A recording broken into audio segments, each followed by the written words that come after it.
Terima kasih Tuhan.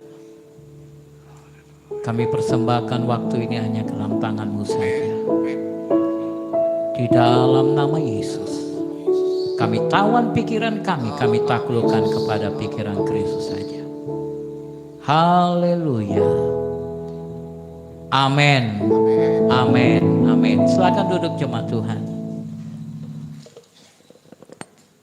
Haleluya.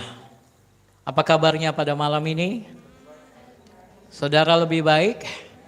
Amin. Apa yang membuat saudara lebih baik kira-kira? Halo, apa yang membuat saudara lebih baik?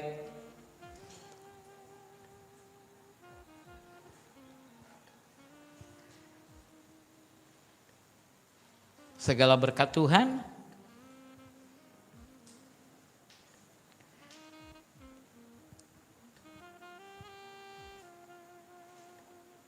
Sudah pasti berkatnya luar biasa bagi kita semua.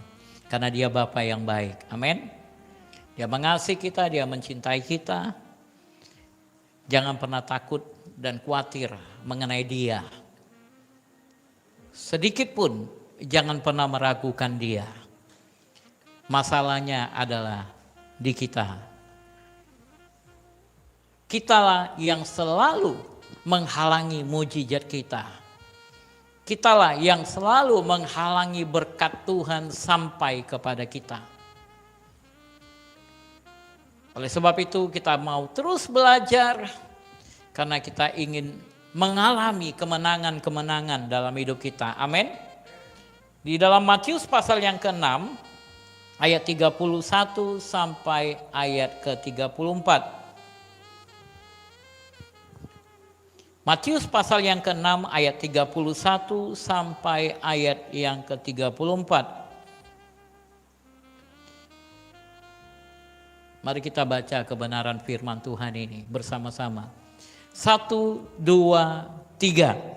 Sebab itu janganlah kamu khawatir dan berkata, apakah yang akan kami makan? Apakah yang akan kami minum? Apakah yang akan kami pakai? Semua itu dicari bangsa-bangsa yang tidak mengenal Allah. Akan tetapi Bapamu yang di sorga tahu bahwa kamu memerlukan semuanya itu. Tetapi carilah dahulu kerajaan Allah dan kebenarannya, maka semuanya itu akan ditambahkan kepadamu. Sebab itu janganlah kamu khawatir akan hari besok, karena hari besok mempunyai kesusahannya sendiri. Kesusahan sehari cukuplah untuk sehari. Haleluya. Bapak Ibu saudara-saudari yang terkasih, firman Tuhan kepada kita menceritakan tentang siapa kita. Orang-orang yang mengenal Allah, orang-orang yang hidup di dalam Kristus. Mereka telah dipindahkan dari dalam kerajaan kegelapan ke dalam kerajaan terang Yesus. Amin. Dan kita punya prinsip-prinsip yang berbeda dalam kehidupan ini.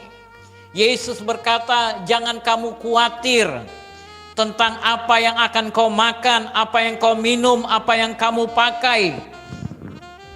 Itu semua dipikiri, dikhawatirkan oleh orang-orang yang tidak mengenal Tuhan.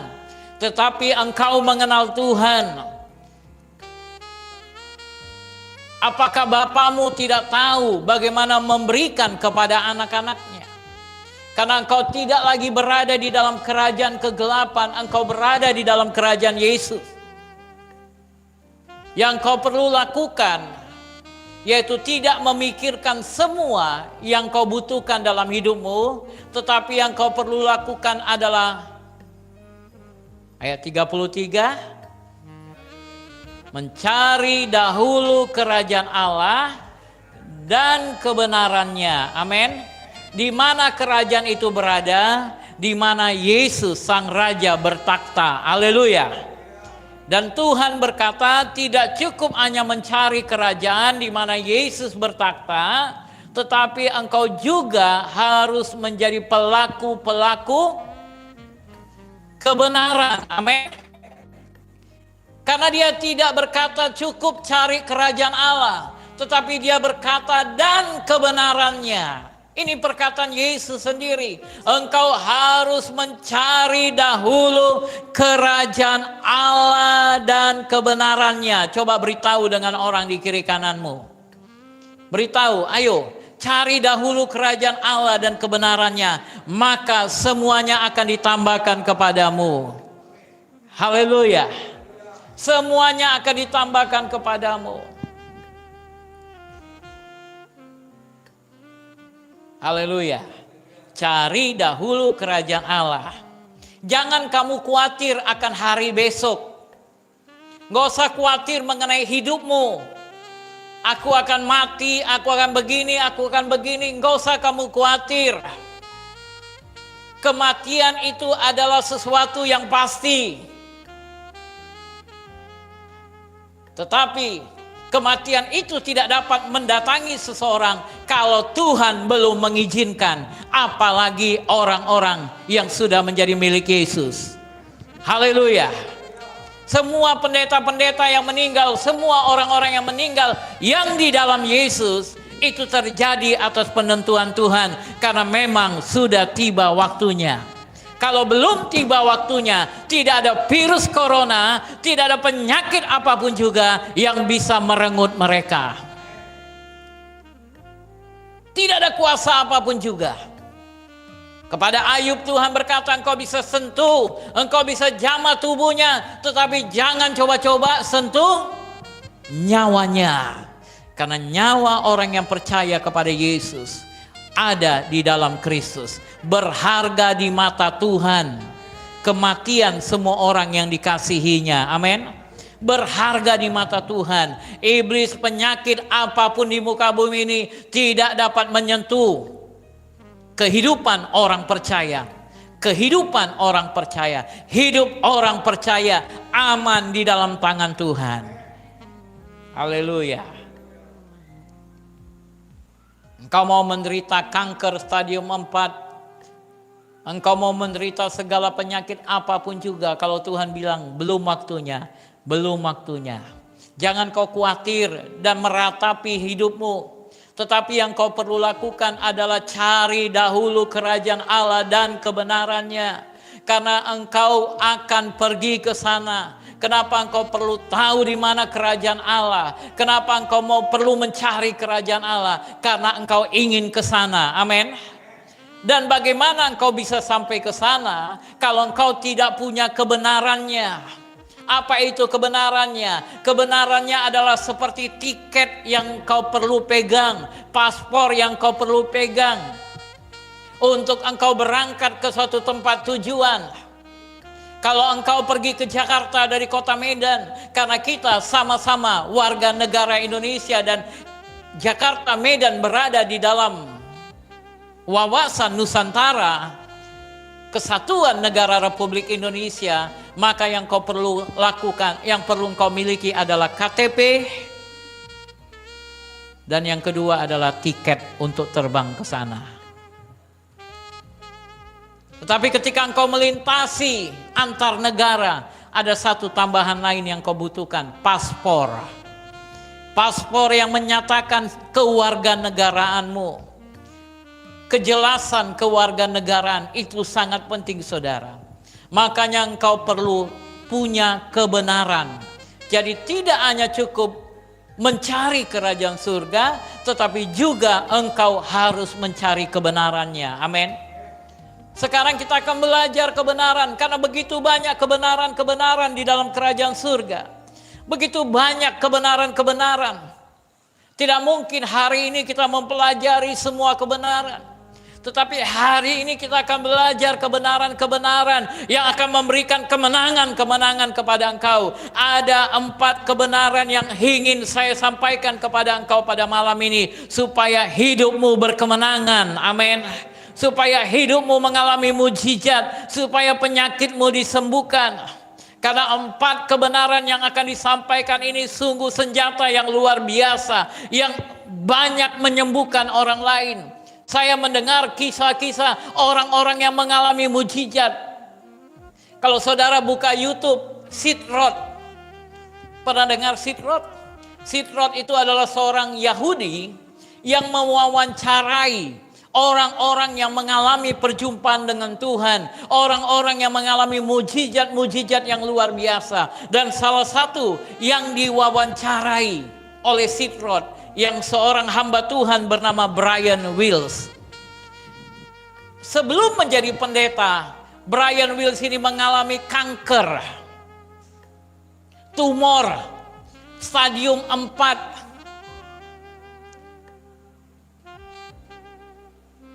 Dan dokter mengatakan umurnya tinggal beberapa hari. Bayangkan saudara, ketika dokter menyelidiki, ketahuan umurnya tidak lama lagi. Dan dia berdoa kepada Tuhan, Tuhan, apa yang harus aku lakukan? Aku tidak mau seperti ini. Aku ingin mengalami mujizat. Dan ini 4 kebenaran yang Tuhan ajarkan kepada dia. Ini 4 kebenaran yang Tuhan sampaikan kepada dia. Dan hari ini dokter hanya mengatakan umurnya tinggal lebih kurang 2 minggu. Tetapi hari ini sudah 38 tahun dia hidup. Dan sampai hari ini dia masih hidup dalam keadaan sehat. Punya keluarga, diberkati dengan luar biasa. Haleluya. Dan hari ini, malam ini kita akan belajar 4 kebenaran yang Tuhan berikan, Tuhan tunjukkan kepada dia bagaimana lepas dari pergumulan yang luar biasa itu. Kebenaran yang pertama yang kita mau pelajari hari ini adalah apa yang Yesus ajarkan di dalam Matius pasal yang ke-6. Matius pasal yang ke-6, yaitu dari ayat yang ke-12. Matius pasal yang ke-6 ayat yang ke-12. Ini kebenaran yang luar biasa dan saya sering pernah beberapa kali menyampaikan tentang kesaksian orang yang melakukan kebenaran ini. Mari kita baca bersama-sama ayat yang ke-12. Matius pasal 6 ayat yang ke-12. 1, 2, 3. Dan ampunilah kami akan kesalahan kami, seperti kami juga mengampuni orang yang bersalah kepada kami. Kebenaran yang pertama melepaskan pengampunan. Haleluya. Saya pernah khotbahkan dari mimbar ini tentang seorang ibu yang baru saja melahirkan, tetapi kemudian anaknya mengalami, yaitu di mana kebocoran di jantungnya, ada lubang di jantungnya, dan dokter mengatakan dia tidak mungkin hidup lama. Satu-satunya dia harus dioperasi dan operasinya harus dibawa ke Amerika. Ini kisah terjadi tahun 97. Dan pada waktu itu tidak mungkin anak bayi yang baru beberapa hari bisa dibawa ke Amerika. Hanya bisa dilakukan tindakan operasi kalau dia sudah berusia 11 tahun, saudara. Bagaimana kira-kira dengan keadaan anak itu? Orang tuanya hanya bisa menangis dan hamba Tuhan silih berganti berdatangan. Termasuk saya dibawa untuk mendoakan. Dan selesai mendoakan anak itu dan mendoakan ibunya, kemudian saya mundur, ada seorang ibu yang membawa saya. Ibu itu ngobrol-ngobrol, saya mundur ke belakang. Saya katakan, Roh Kudus, sudah banyak orang hamba-hambamu yang berdoa bagi anak itu dan bagi ibunya. Aku tidak mau sekedar datang hanya berdoa untuk hanya menguatkan dia. Tetapi aku mau kuasa Tuhan, mujizat Tuhan terjadi kepada anak itu. Dia mengalami kuasa Tuhan. Dan apa yang terjadi? Roh Kudus mulai berbicara. Roh Kudus katakan, suruh ibu itu melepaskan pengampunan. Suruh ibu itu melepaskan pengampunan. Karena sejak ibu itu melahirkan anak yang pertama, ibu itu sudah mulai terikat dengan kepahitan. Ibu itu dikuasai dengan akar kepahitan. Saya mulai berbicara kepada ibu itu. Saya katakan, Bu, ini pesan Roh Kudus. Apakah ibu memiliki dendam kepada seseorang? Apakah ibu memiliki sakit hati kepada seseorang? Tidak lama kemudian ibu itu menangis terisak-isak, saudara. Iya, aku marah dengan mertuaku, aku sakit hati dengan mertuaku. Dan dia mulai ceritakan kisahnya. Dan saya katakan, ini pesan Roh Kudus. Apakah ibu bisa mengampuni mertua ibu? Kalau ibu bisa mengampuni mertua ibu, maka jamin anak ibu akan sembuh. Pasti sembuh. Dan apa yang terjadi? Dia berkata akhirnya, aku melepaskan pengampunan. Dan saya percaya sejak hari itu, karena setelah hari itu kami tidak mendengar anak itu dibawa operasi. Sampai sekarang anak itu sudah menjadi anak gadis, saudara. Mujizat Tuhan terjadi kepada anak itu. Haleluya, haleluya. Kuasa Tuhan. Itu sebabnya Yesus katakan, ampunilah kami akan kesalahan kami seperti kami juga mengampuni orang yang bersalah kepada kami. Karena ketika engkau mengampuni orang yang bersalah kepadamu, maka kesalahanmu juga diampuni. Di dalam kitab Yesaya pasal yang ke-59 ayat 1 dan ayat yang kedua, mari kita baca. Yesaya 59 ayat 1 sampai 2. 1, 2, 3. Sesungguhnya, baca dengan suara keras. 1, 2, 3. Sesungguhnya tangan Tuhan tidak kurang panjang untuk menyelamatkan, dan pendengarannya tidak kurang tajam untuk mendengar. Tetapi yang merupakan pemisah antara kamu dan Allahmu ialah segala kejahatanmu, dan yang membuat dia menyembunyikan diri terhadap kamu sehingga ia tidak mendengar ialah segala dosamu. Haleluya. Tangan Tuhan tidak kurang panjang untuk menjamah engkau. Telinga Tuhan tidak kurang tajam untuk mendengarkan doamu. Jadi apa masalahnya? Kenapa Tuhan tidak mendengarkan doaku? Kenapa Tuhan tidak menjamah, mengulurkan tangannya dan menyembuhkan aku? Karena dosa yang menjadi penghalang. Dan apa dosa itu, saudara? Tuhan bilang apa? Ampunilah kami seperti kami mengampuni orang yang bersalah kepada kami. Artinya kalau engkau tidak melepaskan pengampunan, maka dosamu tetap ada. Coba bilang sama orang di kiri kananmu, selama engkau tidak mengampuni, dosamu tetap. Halo. Kalau engkau tidak mengampuni kesalahan orang lain, engkau orang berdosa. Dosamu tetap ada, itu kenyataannya kata firman Tuhan. Haleluya. Itu kata firman Tuhan.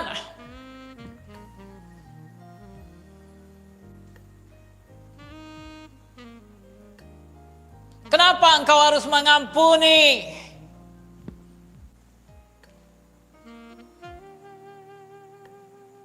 Ingat kisah seorang wanita yang kedapatan berzina. Orang Farisi membawa batu dan wanita yang kedapatan berzina, dan mereka bawa kepada Yesus. Mereka tanya Yesus, apa yang Yesus katakan?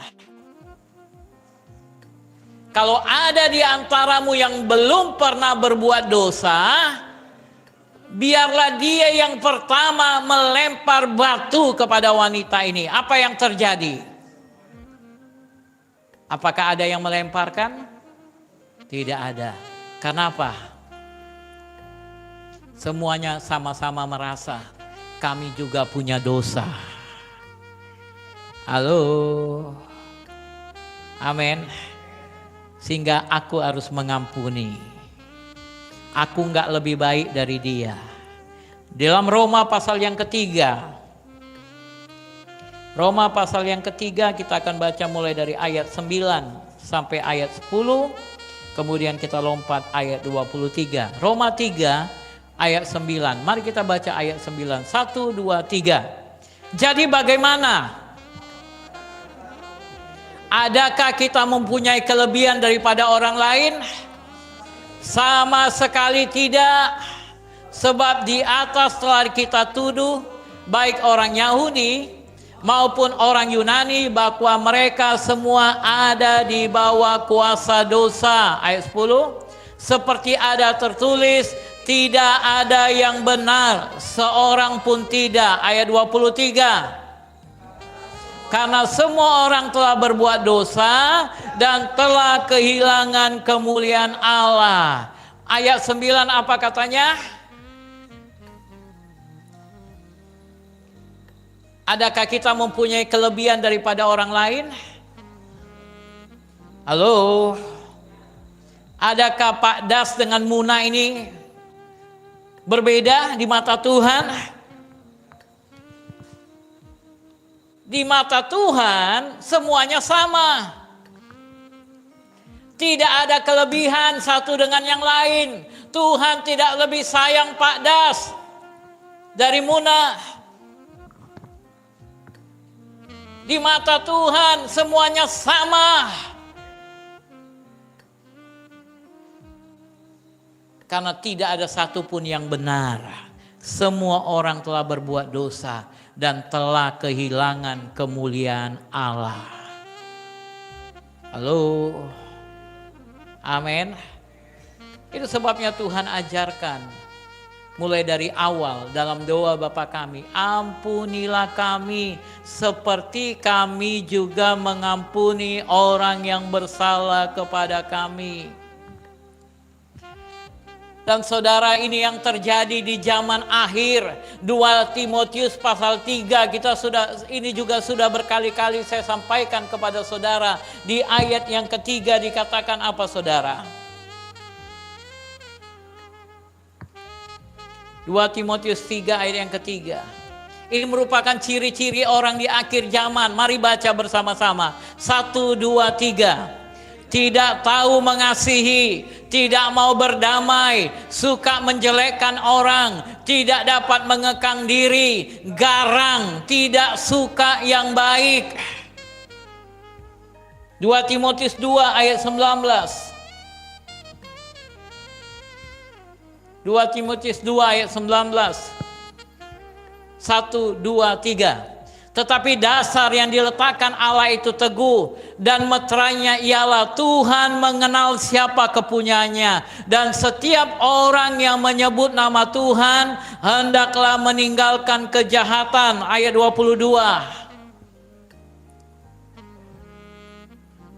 Sebab itu jauhilah nafsu orang muda, kejarlah keadilan, kesetiaan, kasih dan damai bersama-sama dengan mereka yang berseru kepada Tuhan dengan hati yang murni. Ayat 23.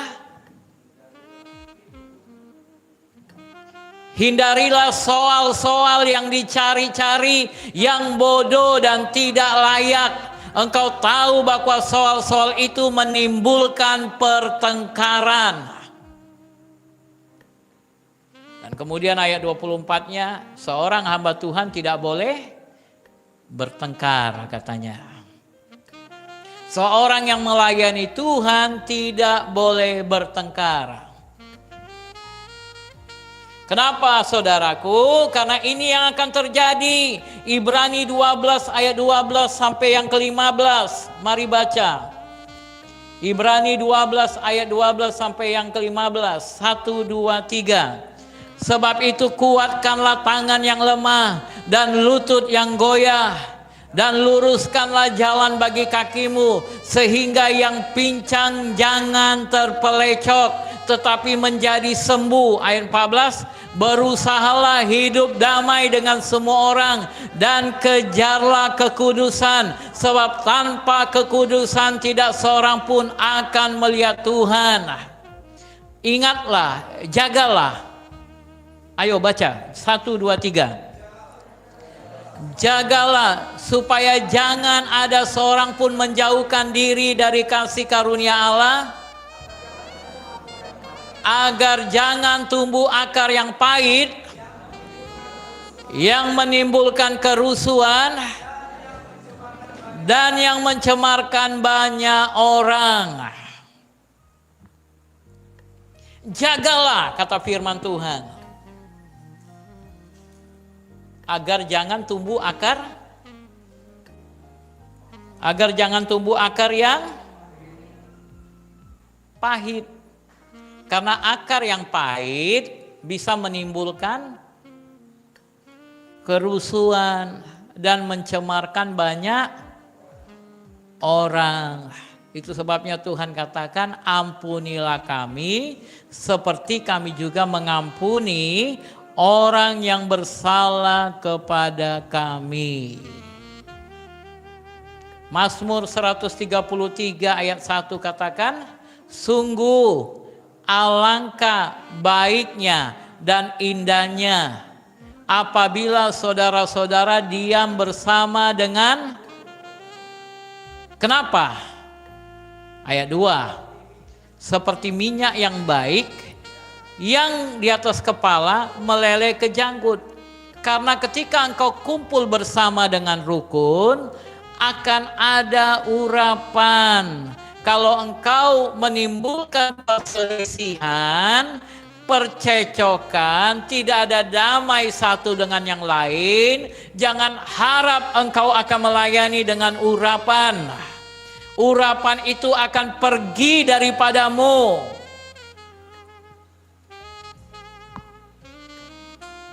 Dan akhirnya menimbulkan kerusuhan kepada jemaat. Karena apa yang kita cari ke dalam gereja kalau bukan urapan? Karena urapan itu yang bisa menyembuhkan. Urapan itu yang bisa melepaskan. Urapan itu yang memulihkan. Mazmur 133 ayat 3 berkata apa? Seperti embun di gunung Hermon. Sebab kesanalah Tuhan memerintahkan berkat. Orang datang ke gereja supaya mereka diberkati. Tetapi kalau di dalam gereja tumbuh akar yang pahit, menimbulkan masalah satu dengan yang lain, apa yang terjadi? Kerusuhan, mencemarkan banyak orang.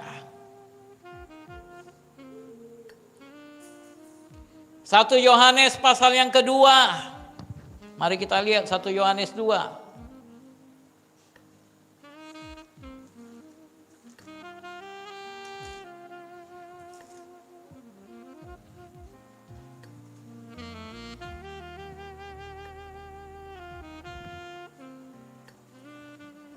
Kita mulai baca dari ayat 5 dan ayat 6. 1, 2, 3. Tetapi barang siapa menuruti firman-Nya, di dalam orang itu sungguh sudah sempurna kasih Allah. Dengan itulah kita ketahui bahwa kita ada di dalam Dia. Barang siapa mengatakan bahwa ia ada di dalam Dia, ia wajib hidup sama seperti Kristus telah hidup. Kemudian kita lompat mulai dari ayat 7 sampai ayat yang ke-10. 1, 2, 3. Saudara-saudara yang kekasih, bukan perintah baru yang kutuliskan kepada kamu, melainkan perintah lama yang telah ada padamu dari mulanya. Perintah lama itu ialah firman yang telah kamu dengar. Namun perintah baru juga yang kutuliskan kepada kamu telah ternyata benar di dalam Dia dan di dalam kamu. Sebab kegelapan sedang lenyap dan terang yang benar telah bercahaya. Ayat 9. Barang siapa berkata bahwa ia berada di dalam terang, tetapi ia membenci saudaranya, ia berada di dalam kegelapan sampai sekarang. Ayat 10. Barang siapa mengasihi saudaranya, ia tetap berada di dalam terang. Di dalam Dia tidak ada penyesatan. Ayat 11.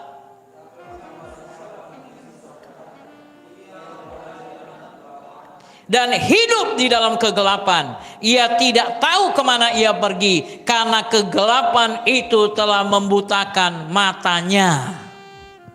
Haleluya. Firman Tuhan dengan keras mengajarkan kita bahwa inilah yang akan terjadi ketika engkau menyimpan dendam, ketika engkau menyimpan sakit hati di dalam dirimu, tidak mau melepaskan pengampunan, menimbulkan perselisihan, kebencian satu dengan yang lain. Tuhan membenci semua hal itu, saudaraku. Dan itu tidak boleh seharusnya ada di dalam gereja. Karena itu akan membuat tubuhmu menjadi sakit. Haleluya. Halo. Amin. 1 Korintus 13. 1 Korintus 13. Mari baca. Dari ayat 1 sampai ayat yang ketiga. 1, 2, 3. Sekalipun aku dapat berkata-kata dengan semua bahasa manusia dan bahasa malaikat, tetapi jika aku tidak mempunyai kasih, aku sama dengan gong yang berkumandang dan canang yang gemerincing. Sekalipun aku mempunyai karunia untuk bernubuat dan aku mengetahui segala rahasia dan memiliki seluruh pengetahuan, dan sekalipun aku memiliki iman yang sempurna untuk memindahkan gunung, tetapi jika aku tidak mempunyai kasih, aku sama sekali tidak berguna. Dan sekalipun aku membagi-bagikan segala sesuatu yang ada padaku, bahkan menyerahkan tubuhku untuk dibakar, tetapi jika aku tidak mempunyai kasih, sedikit pun tidak ada faedahnya bagiku. Haleluya. Itulah pentingnya kasih, itulah pentingnya pengampunan. Itu sebabnya ketika hamba Tuhan Brian Wills ini mendengar petunjuk ini dari Tuhan, Tuhan katakan engkau harus melepaskan pengampunan. Dia langsung menelepon orang yang pernah dia benci dan berkata, ampuni aku, maafkan aku. Dia membereskan masalahnya, memperbaiki hubungannya. Karena kalau tidak, dia ada di dalam kegelapan. Dan sangat mudah bagi iblis untuk menghancurkan orang yang ada di dalam kegelapan. Halo? Sangat mudah bagi iblis untuk menghancurkan orang yang ada di dalam kegelapan. Dan saudara tahu apa yang terjadi? 2 hari kemudian, tiba-tiba perawat datang dengan berkata, Pak, ginjalmu sudah mulai hidup kembali. Ginjalmu sudah mulai berfungsi kembali. Karena ternyata tumor itu telah membuat ginjalnya tidak berfungsi selama ini, saudara. Tetapi ketika dia melepaskan pengampunan, Tuhan memulihkan keadaannya satu persatu. Haleluya. Haleluya. Banyak orang berkata, Tuhan aku mengampuni dia. Tapi dia masih pegang. Sama seperti saya katakan, Bang Donald. Sini Bang Donald. Saya mau kasih jam ini untuk Bang Donald. Jam ini seperti amarah saya, pengampunan saya. Saya katakan, Bang Donald, aku mau kasih jam ini ke abang loh. Ini harganya 1.800.000. Ini jam ini untuk abang. Tapi jam ini mesti saya pegang.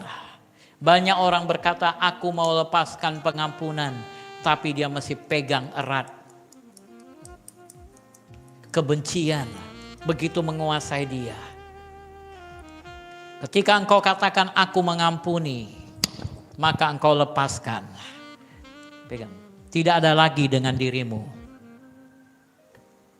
Halo, tidak ada lagi dengan dirimu. Ketika engkau berjumpa, bertatapan muka, tidak buang muka. Ada orang Kristen, jalan, Satu gereja. Tapi ketika berpandangan muka, tiba-tiba dia lihat macam ada, kok ada kura-kura. Balikin bang ya.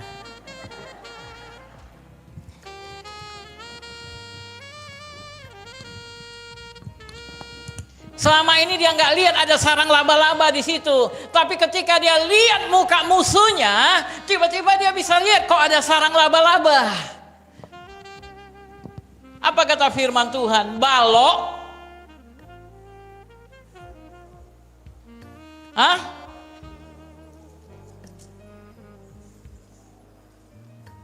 Mengapa engkau melihat selumbar di mata saudaramu, sedangkan balok di dalam matamu tidak engkau ketahui? Bagaimana engkau dapat berkata kepada saudaramu, biarlah aku mengeluarkan selumbar itu dari matamu, padahal ada balok di dalam matamu? Hai orang munafik.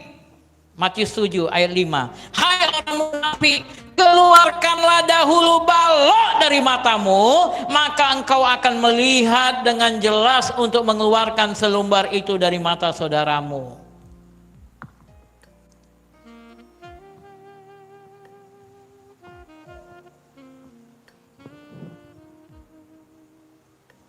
Halo. Dan Ibrani 12 tadi berkata apa? Akar kepahitan akan mencemarkan dan merusakkan banyak orang. Apalagi ini di tangan orang-orang yang berbahaya. Kitab 1 Timotius bicara tentang para janda. Janda-janda. Ayat 13 dan ayat 14. Apa kerjaan janda-janda ini? Mari baca ayat 13. Ayat 13 saja kita baca. 1, 2, 3. Lagi pula 1 Timotius 5 ayat 13.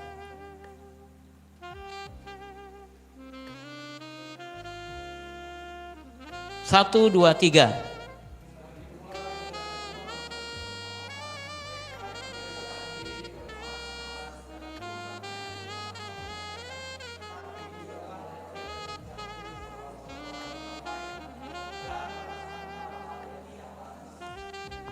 Mencampuri soal orang lain dan mengatakan hal-hal yang tidak pantas.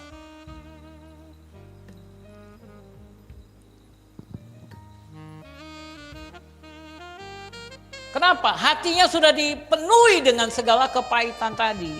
Sakit hati, jadi kerjanya apa? Keluar masuk rumah orang, cerita sana, cerita sini. Sebagai orang percaya, ini bukan gaya hidup orang percaya. Saudara dikumpulkan Tuhan di dalam sebuah gereja lokal untuk membangun kehidupan kerohanian yang baik. Ketika engkau dikumpulkan sebagai satu keluarga di dalam gereja lokal, apa kerjamu di dalam gereja lokal? Bukan kumpul-kumpul dari satu rumah ke rumah lain untuk bergosip. Bukan kumpul-kumpul dari satu rumah ke rumah lain untuk ceritain orang. Tetapi tugasmu adalah membangun iman. Bicara tentang firman. Bicara tentang kehidupan rohani. Bukan bicara tentang kelemahan A, kelemahan B, kelemahan C, kelemahan D.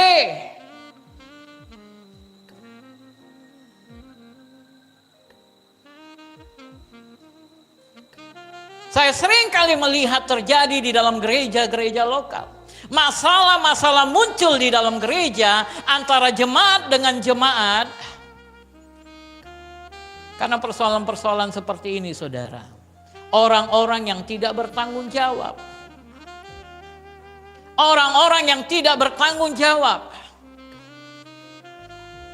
Orang-orang yang siap dipakai iblis. Orang-orang yang siap dipakai setan. Untuk menghancurkan masa depan Tuhan. Untuk menghancurkan masa depan rumah Tuhan. Untuk menghancurkan masa depan kerajaan surga. Banyak orang-orang Kristen yang akhirnya dipakai setan untuk melakukan ini. Meleter dari satu rumah ke rumah lain. Dari satu geng kumpul ke geng, satu geng lain. Menceritakan ini dan menceritakan itu. Membuat masalah ini dan membuat masalah itu di dalam gereja. Dan apa yang saudara rugikan? Bukan dirimu atau orang itu yang kau rugikan. Tapi yang kau rugikan adalah kerajaan surga.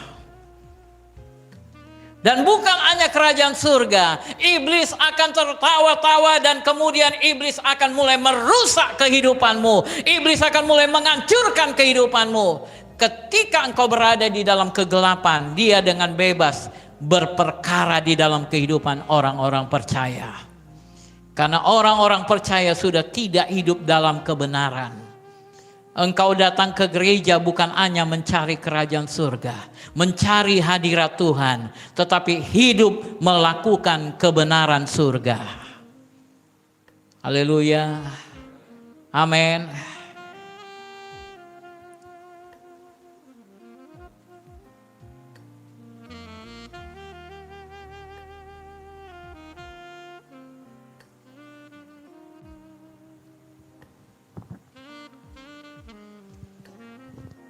Itu menjadi masalah yang utama. Kebenaran yang pertama, melepaskan pengampunan. Melepaskan pengampunan. Sangat penting untuk belajar mengampuni. Ketika engkau belajar mengampuni, engkau membuat Tuhan menjadi pemenang. Haleluya. Surga bersukacita. Halo. Amin. Haleluya. Surga bersukacita. Tapi kalau ada perselisihan, itu menunjukkan apa? 1 Korintus pasal yang ketiga.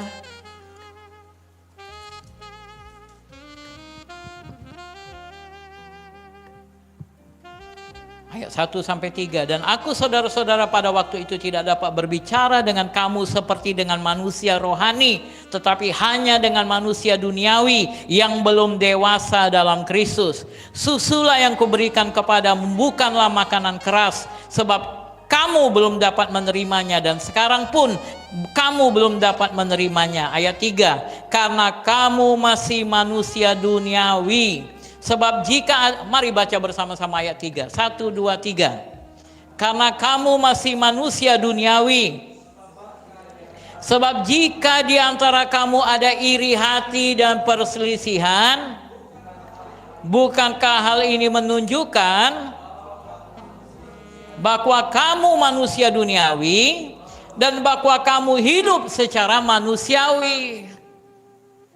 Sedangkan kehendak Tuhan engkau menjadi manusia rohani. Amin.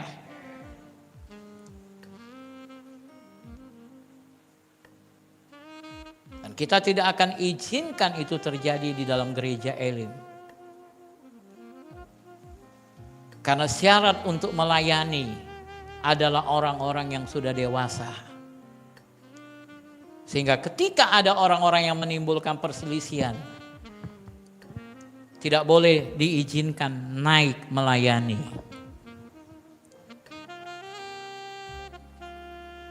Orang-orang dewasa tahu belajar mengampuni. Orang-orang dewasa tahu bagaimana untuk melepaskan pengampunan. Dan itu akan menyembuhkan engkau dan memberikan kemenangan kepadamu. Haleluya. Haleluya. Amin. Amin. Katakan kepada orang di kiri kananmu, kamu harus melepaskan pengampunan. Kamu harus melepaskan pengampunan. Kayaknya kurang kuat. Katakan, kamu harus lepaskan pengampunan.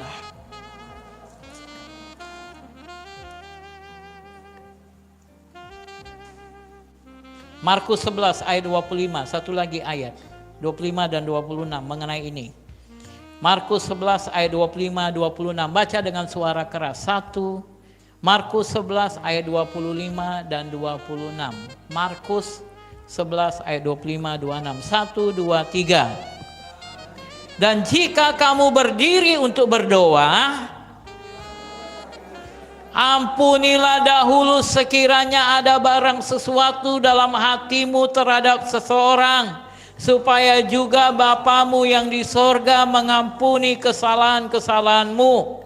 Tetapi jika kamu tidak mengampuni, maka Bapamu yang di sorga juga tidak akan mengampuni kesalahan-kesalahanmu. Jadi mengerti kenapa doamu tidak didengar? Karena engkau mesti menyimpan kepahitan. Engkau belum mengampuni saudaramu.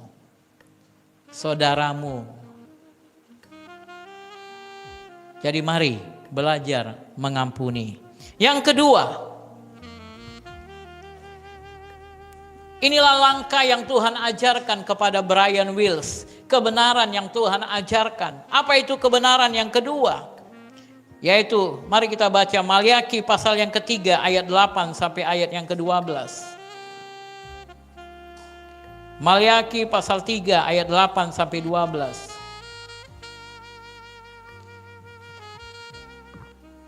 Satu, dua, tiga.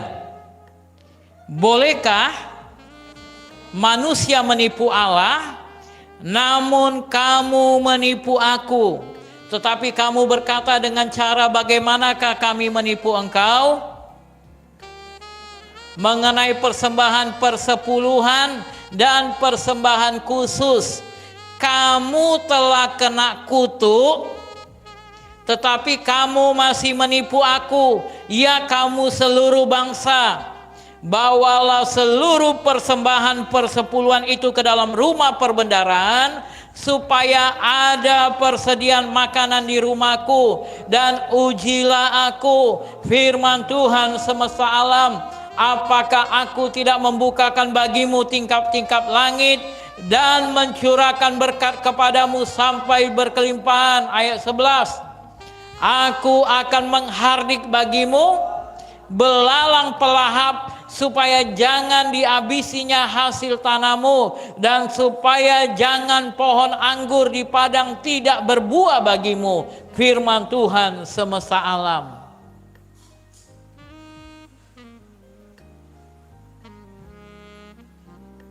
Ini kebenaran. Jangan kau dengarkan orang-orang yang mengajarkan separuh kebenaran. Ini kebenaran firman Tuhan. Dan saya ingin engkau hidup dalam kelepasan. Bayangkan Brian Wills di tempat tidur rumah sakit. Tuhan katakan, Tuhan ingatkan dia, berikan persepuluhanmu. Karena selama ini Brian Wills kerja. Tuhan memberkati dia, tetapi dia tidak mengeluarkan apa yang harus dia kembalikan kepada Tuhan. Bolehkah manusia menipu aku, kata Tuhan. Bolehkah manusia menipu Allah, namun kamu menipu aku. Coba lihat kiri kanannya, apakah kamu menipu Tuhan? Ayo lihat kiri kanannya, apakah kamu menipu Tuhan atau enggak?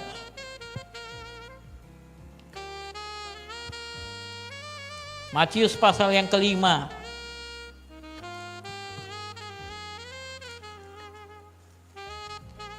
Ayat 17. Janganlah kamu menyangka bahwa aku datang untuk meniadakan hukum Taurat atau kitab para nabi.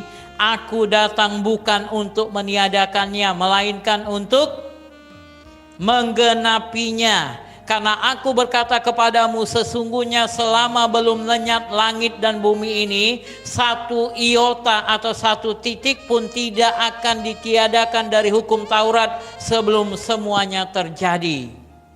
Haleluya. Yesus tidak datang untuk meniadakan hukum Taurat. Jadi kebenaran enggak yang dikatakan para hamba-hamba Tuhan, ini zaman kasih karunia, tidak usah lagi memberikan perpuluhan. Justru kasih karunia di dalam Titus pasal 2 ayat 11 berkata, mengajarkan kita. Apa katanya? Ayat 12. Mulai 11 dan 12. Mari kita baca Titus pasal 2 ayat 11 dan 12. 1, 2, 3. Karena kasih karunia Allah yang menyelamatkan semua manusia sudah nyata. Ia mendidik kita supaya kita meninggalkan kefasikan dan keinginan-keinginan duniawi, dan supaya kita hidup bijaksana, adil, dan beribadah di dalam dunia sekarang ini. Itulah fungsinya kasih karunia. Dia mendidik kita untuk hidup bijaksana, adil di dalam melakukan segala sesuatu.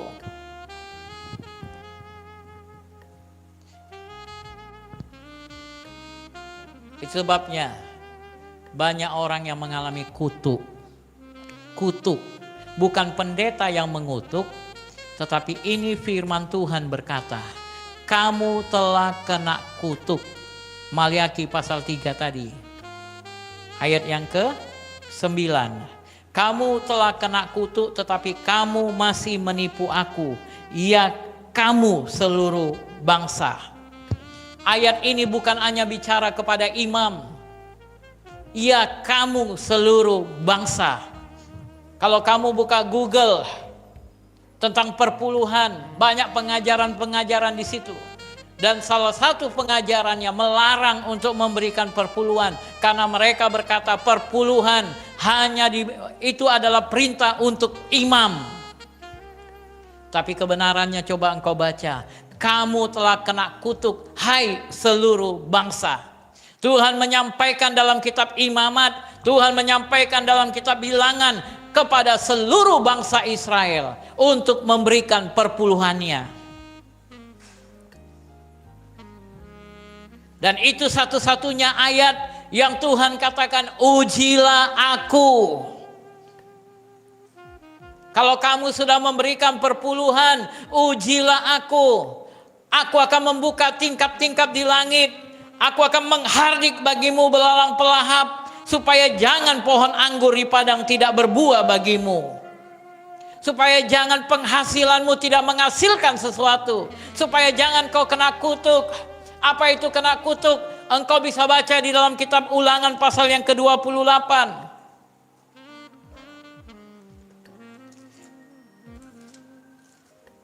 Kalau bicara perpuluhan banyak orang tidak suka, tetapi ini salah satu kebenaran mengenai mujizat Tuhan. Engkau baca mulai dari ayat 15 dan seterusnya tentang kutuk. Dan kau lihat apakah itu terjadi di dalam kehidupanmu. Banyak orang tidak mengalami terobosan-terobosan dalam keuangan. Banyak orang tidak mengalami terobosan-terobosan dalam kesehatannya. Banyak orang tidak mengalami terobosan-terobosan dalam hidupnya. Karena dia tidak memberikan apa yang menjadi milik Tuhan. Perpuluhan adalah milik Tuhan. Halo. Amin. Perpuluhan adalah milik Tuhan. Dan Tuhan memberikan kepada hamba-hambanya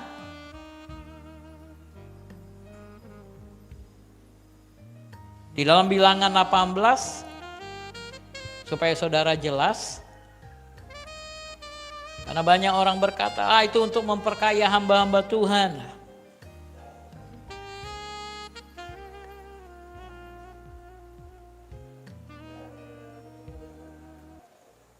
Mari baca ayat 21. Mulai dari ayat 20. Bilangan 18 ayat 20 dan 21. 1, 2, 3. Tuhan berfirman kepada Harun, di negeri mereka engkau tidak akan mendapat milik pusaka dan tidak akan beroleh bagian di tengah-tengah mereka.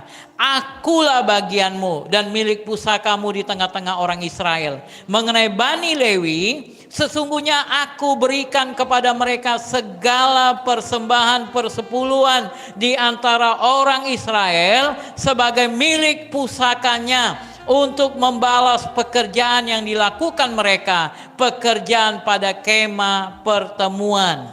Ayat 31.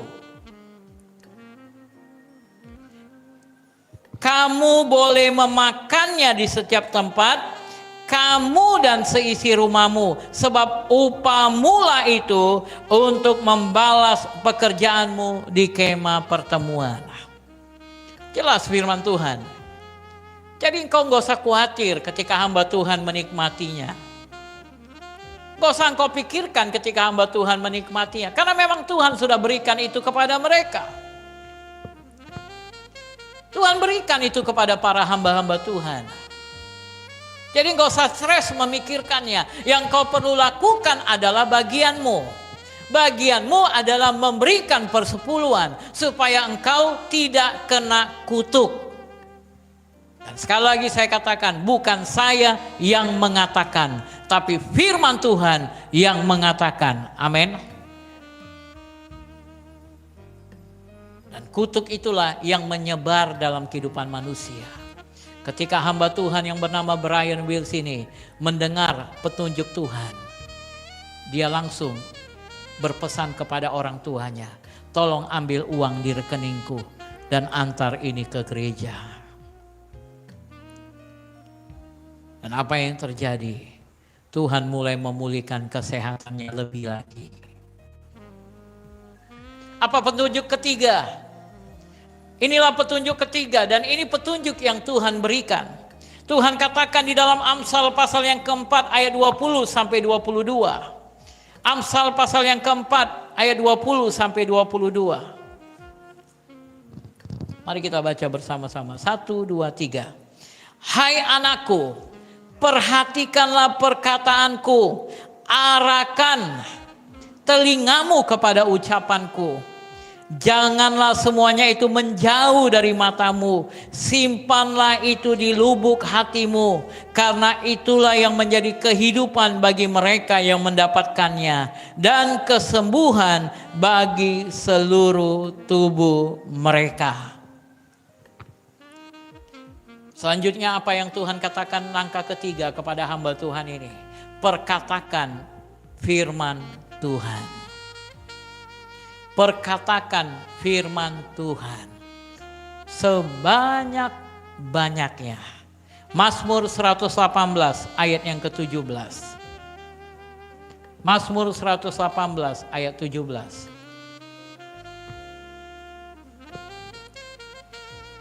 Mari baca, 1, 2, 3.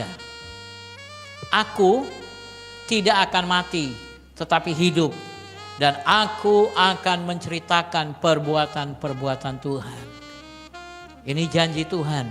Ini yang kau perlu ucapkan. Aku tidak akan mati, tetapi hidup. Dan aku akan menceritakan perbuatan-perbuatan Tuhan. Mazmur 103 ayat 1 sampai ayat yang ketiga. Mazmur 103 ayat 1 sampai 3. 1, 2, 3. Dari Daud, pujilah Tuhan, hai jiwaku. Pujilah namanya yang kudus, hai segenap batinku. Pujilah Tuhan, hai jiwaku. Dan janganlah lupakan segala kebaikannya. Dia yang mengampuni segala kesalahanmu, yang menyembuhkan segala penyakitmu.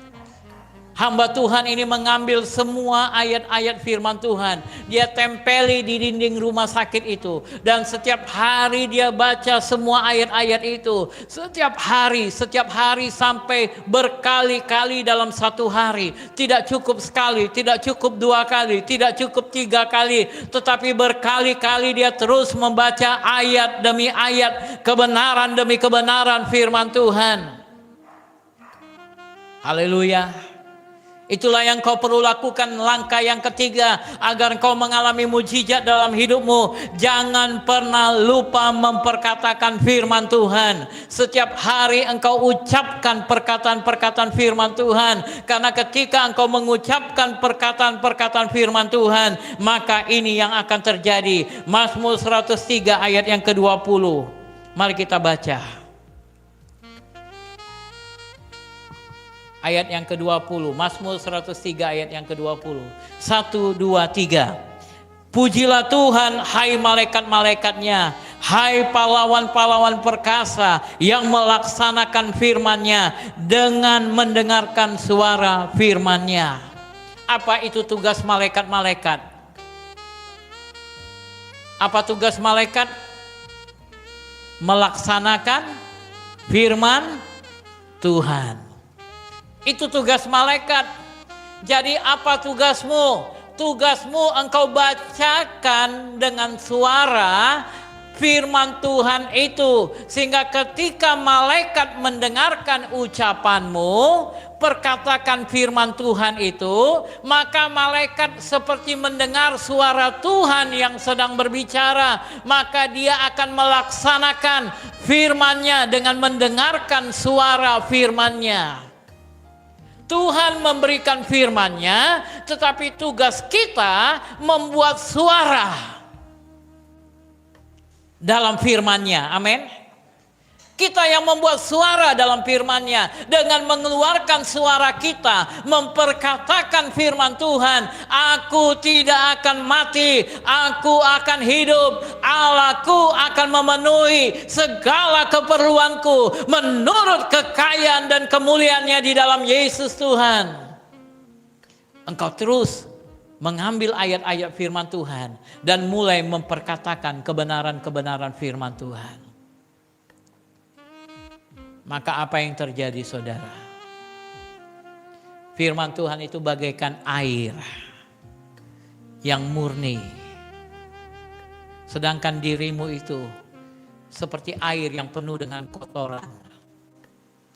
Maka ketika engkau isi tubuhmu yang penuh dengan kotoran racun tadi dengan air putih, semakin banyak engkau isi, apa yang akan terjadi? Ketika engkau terus mengisi, apa yang akan terjadi kepada air di dalam tubuhmu? Halo, air yang kotor tadi akan berubah menjadi semakin bersih, dan dia menjadi air yang segar, putih, bersih. Karena telah diisi dengan kebenaran-kebenaran firman Tuhan. Haleluya. Amin. Amin. Ketika engkau mulai memperkatakan firman Tuhan seperti air bersih yang dimasukkan ke dalam tubuhmu. Dan tubuhmu ini seperti bejana yang mengandung segala macam kotoran, air yang sudah kotor. Tetapi ketika engkau mulai mengisi, maka kotoran itu akan mulai keluar. Lama kelamaan air di dalam itu akan putih bersih. Maka engkau akan terima mujizat. Amin. Dan ketika itu terjadi, Brian Wills ini mendapatkan surat laporan dari rumah sakit yang berkata, dokter tidak menemukan lagi adanya tumor di dalam tubuhnya. Tapi kemudian apa yang terjadi? Para ahli mengatakan, kita tidak akan bisa mempercayai sepenuhnya hasil ini kalau belum di kemoterapi. Jadi walaupun hasil ini mengatakan kamu telah sembuh, kamu harus ikut kemoterapi dan terapi obat. Dan itulah mujizat yang lebih luar biasa, saudara. Kenapa? Ketika dia mulai di kemoterapi, tahu apa yang terjadi? Rambutnya mulai gugur. Tubuhnya makin lemah, dia mulai muntah-muntah. Tubuhnya makin dipenuhi dengan segala macam racun. Dan dia berkata, Tuhan, apa ini Tuhan? Apa ini Tuhan? Karena iblis tidak akan pernah senang. Dia akan mencoba menghancurkan. Karena itulah tugasnya. Pencuri datang untuk mencuri, membunuh, dan membinasakan. Dan inilah langkah 4 yang Tuhan perintahkan kepada hamba Tuhan ini. Apa Tuhan katakan? Markus 11 ayat 22-23. Markus 11 ayat 22-23. Mari baca bersama-sama. 1, 2, 3. Yesus menjawab mereka, percayalah kepada Allah. Aku berkata kepadamu, sesungguhnya barang siapa berkata kepada gunung ini, beranjaklah dan tercampaklah ke dalam laut, asal tidak bimbang hatinya, tetapi percaya bahwa apa yang dikatakannya itu akan terjadi, maka hal itu akan terjadi baginya. Apa yang dilakukan oleh hamba Tuhan ini ketika dia membaca ini? Dia katakan kepada roh kanker yang ada di dalam tubuhnya. Dia katakan kepada kanker yang merupakan gunung yang menghalangi hidupnya. Gunung masalah bagi dia. Dia katakan di dalam nama Yesus, hai engkau kanker, tercampak, pergilah engkau dari hidupku. Aku perintahkan kau pergi meninggalkan tubuhku. Dan mujizat terjadi. Dokter katakan, biasanya lantai 13 ini adalah lantai bagi pasien yang gawat darurat. Tidak ada satu pasien pun yang akan selamat dari lantai 13 ini. Semuanya akan keluar dalam keadaan mati. Satu-satunya hanya kaulah yang berhasil selamat hidup keluar dari lantai 13 ini. Mujizat terjadi. Haleluya. Haleluya. Itulah yang harus kau lakukan kepada gunung persoalanmu. Engkau harus perintahkan dia di dalam nama Yesus. Tercampaklah engkau ke dalam laut. Hai penyakitku, pergi kau tinggalkan tubuhku di dalam nama Yesus. Tapi bagaimana itu bisa terjadi kalau tidak ada langkah ketiga? Apa langkah ketiga tadi? Perkatakan firman Tuhan.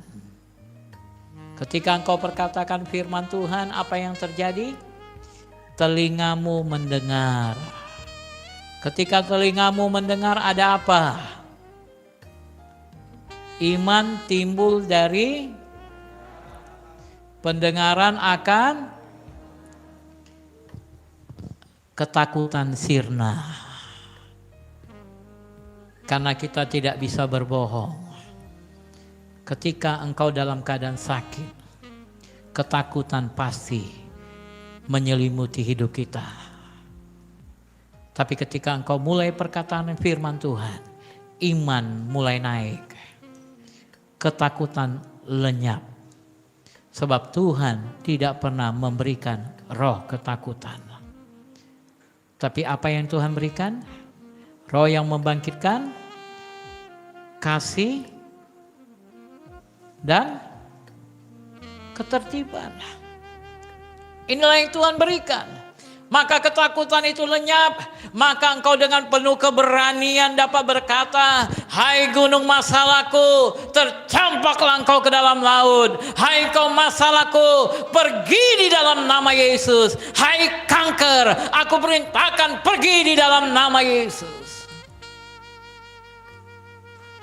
Dan untuk mengatakan itu engkau perlu keberanian. Kau butuh iman. Haleluya. Haleluya. Engkau perlu bangkit dan berkata, aku perintahkan di dalam nama Yesus. Maka engkau akan lihat apa yang dialami oleh Brian Wills, engkau juga akan mengalami. Engkau akan hidup, engkau akan diberkati, dan engkau akan melayani Tuhan dengan penuh sukacita. Dan melalui kehidupanmu banyak orang lain akan diberkati. Tuhan memberkati.